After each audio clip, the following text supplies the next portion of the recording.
Yes, Brooks Signor Jane's Defense. I just had a question about the graduated response planning and how this will be carried out. For instance, will SACEUR have the freedom to define the crisis planning assumptions behind the graduated approach, independent of the NAC?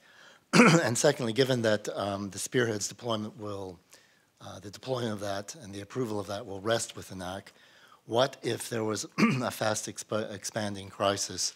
Would any follow-on deployments of the NRF require NAC approval, or could that go to the military leader? Thank you. The graduated response plans are plans which provides more details. And they are advanced plans and plans we have made in advance. And together with the streamlining of our decision making, this increases the readiness and the preparedness of our forces and our ability to deploy forces on a very short notice. The whole thing is that the combination of streamlining decision making with new, more detailed plans is increasing the preparedness and the readiness of our forces. I cannot go into details of the plans, but I can just say that new, advanced plans and more detailed plans is a key to do what we are doing when it comes to our core responsibility, and that is to be able to defend and protect all allies against any threat. We'll take a couple more questions on this side, and then we'll go over to the other side. Second row, please. Vladimir Vashchenko, Russian online media, Gazeta.ru.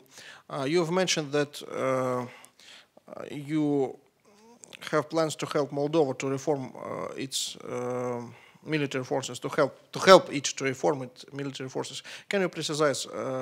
Can you tell which exactly help will you provide Moldovan side? Thank you.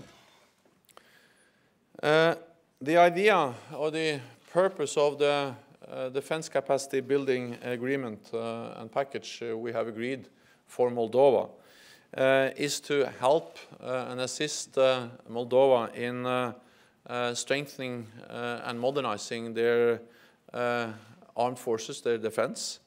And we will do that by assist them and help them in reforming the Moldovan national security structures. And we will assist them in the modernization of the Moldovan National Army through training, support, and education.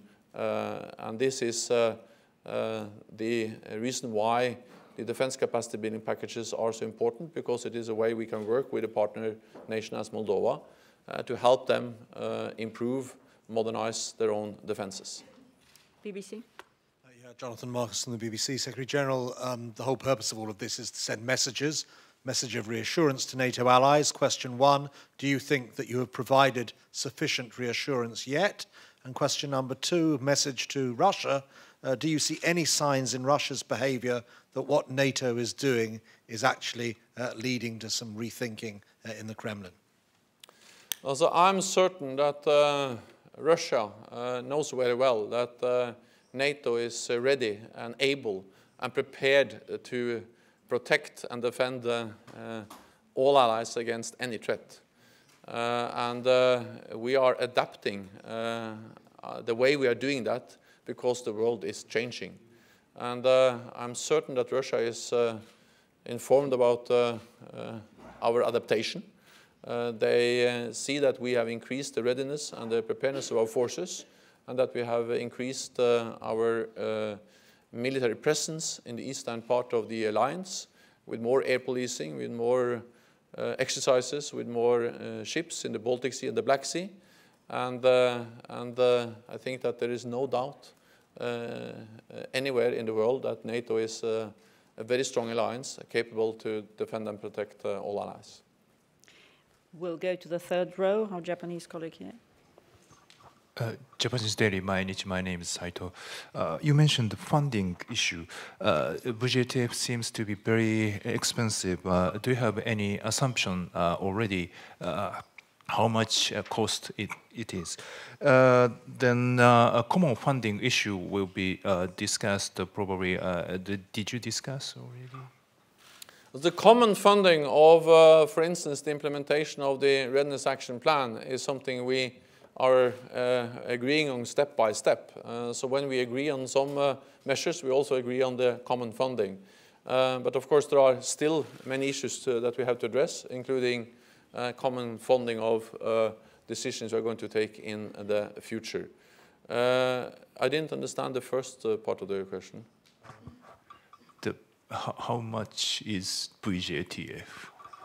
Also, how much? Also, well, we don't have one specific figure for the Readiness Action Plan, but what we have is that we have a very clear commitment by all allies to stop the cuts in defense spending and then gradually increase defense spending as our economies grow, and then to reach 2% over a decade. So that's a substantial amount of money, but of course it will be a gradual increase in defense spending. Slovak media, second row. Thank you, Andrej Matušak, Slovak Daily Pravda. Mr. Secretary General, talking to many experts and also some diplomats in this building, many would say that if Russia is using in his rhetoric a word nuclear, it is basically a sign of weakness. So is it a general assessment in NATO? Maybe what's your view on this? And a connected question, so how would NATO somehow would answer specifically those nuclear threats? Thank you. So we are carefully assessing the nuclear activities of Russia, including its nuclear rhetoric.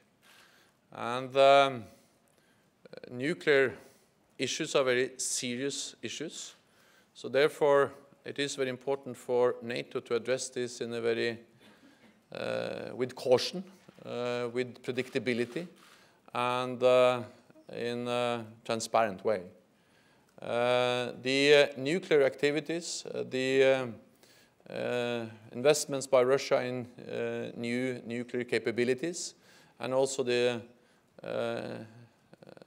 exercise activities by Russia in the nuclear domain is part of a broader picture where we see a more assertive Russia. And it is this broader picture that is one of the reasons why we are adapting. And that's one of the reasons why we are increasing the readiness of our forces, why we are establishing the Spearhead Force, the Very High Readiness Joint Task Force, and the reason why we are more than doubling the size of the NATO response force. So we are already responding in a prudent, responsible way to the behavior of Russia and the nuclear activities, and the nuclear rhetoric is part of that. It's a rhetoric which is, and nuclear activities which are completely unjustified, and they are destabilizing, and therefore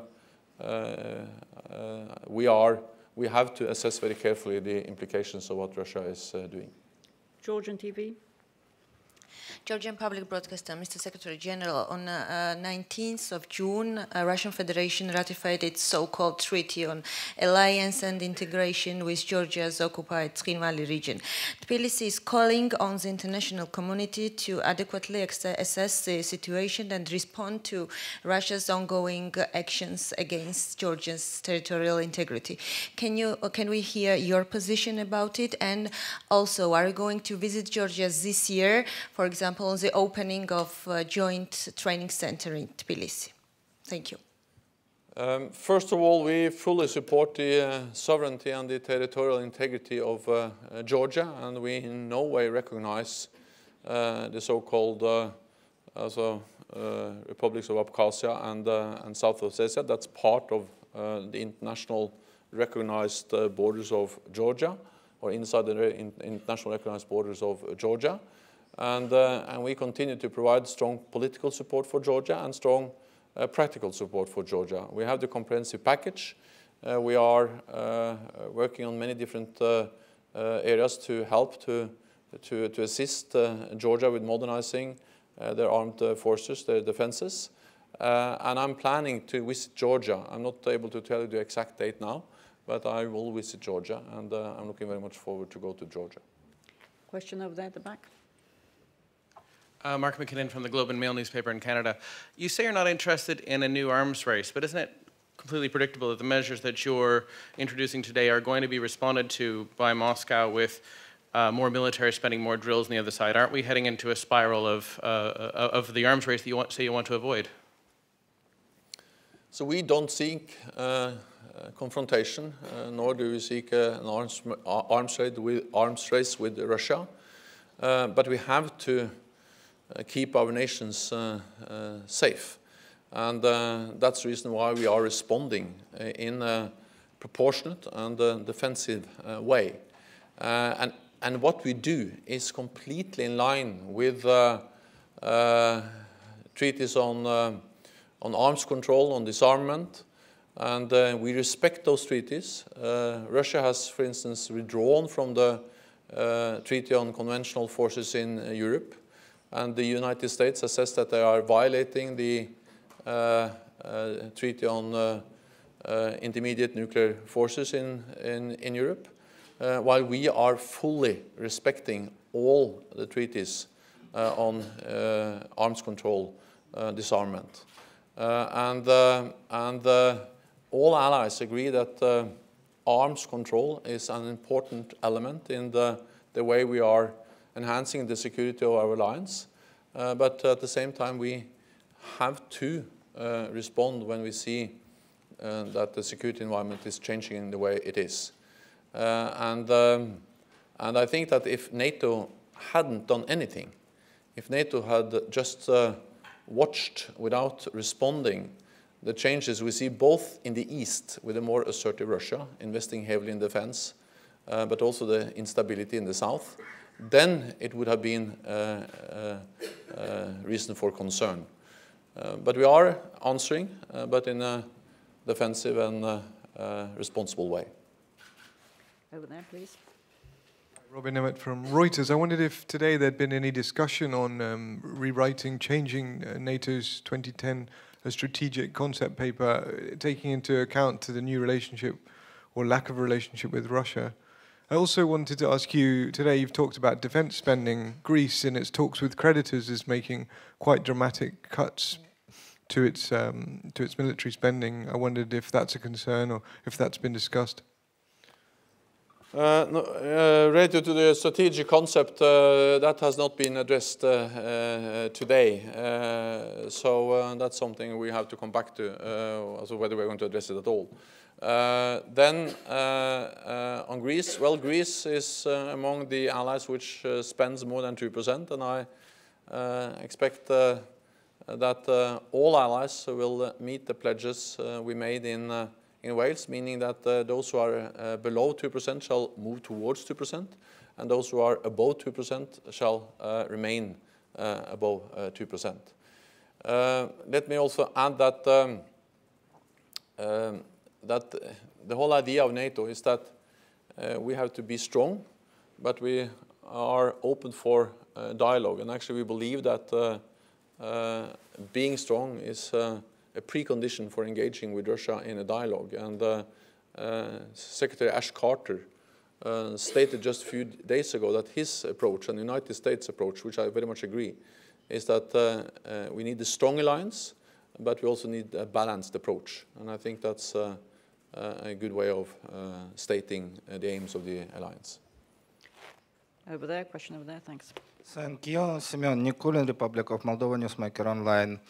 Mr. Secretary General, how much is a risk that internal instability in Republic of Moldova will prevent an implementation of DCB package? So the whole reason for agreeing on the DCB package with Moldova is to help Moldova in the area of defense, armed forces, to be able to